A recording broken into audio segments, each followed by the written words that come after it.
Right now, your country, America, us, we have unconscionable levels of debt. Nigel Lawson, and you've just alluded to this, said you can't cut tax unless you cut spending.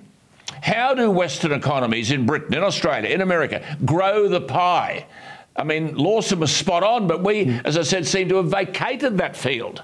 Well, I think Conservatives have now not just vacated that field, but they've actually moved to another field. Yes. Because we are now in an age of what I would call big government conservatism. For example, Donald Trump was a big government conservative. He loved governments doing things. Boris Johnson was not this kind of mad right-winger of Labour Party mythology. He was a big government conservative. He didn't see an infrastructure program he didn't want to finance. I mean, at one stage he was even talking about building a bridge from Britain to Ireland over the Irish Sea. When we told him that wasn't going to work, he said, well, what about a tunnel? You know? And of course, the pandemic created big government. Yes. And war creates big government. And lo and behold, we've just had a pandemic and we're in a war. And so even Rishi Sunak, who is more of a limited government kind of guy, he's in a big government time. And if you look at what's happening to the right, they are big government people. And of course, one of the things that's inevitable is you will know, if you have big government, one thing follows as night follows day, and that's big taxes. In the end, you can't just borrow, though all governments have, but there comes a time when you run out of borrowing limit, you run out of debt, and you need to put up taxes. And even the Conservative government in Britain has been doing that. But what about the old principle that has been forgotten, that if you did cut taxes, you're building incentives to work harder, to invest more, and thereby, in the end, you do produce greater tax revenue for government.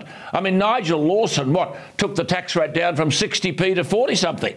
I mean, he basically said that a bloated state, your point, makes for a weaker economy and a weaker society. But we don't have one Western leader who's arguing that position, do we? No, you don't. Not one. Not one anywhere. And indeed, a lot of what I would call the new right, the more hard right, like the current Prime Minister of Italy, or Marine Le Pen in France, or, as I alluded, Mr. Trump in the United States, they believe in the big state and they believe in high taxes. I think one of the problems is this. It's counterintuitive to argue that if you cut taxes, you'll get more revenue. So you need to take the time to prepare the ground, to let people understand. And you also need to know it isn't actually true of all taxes.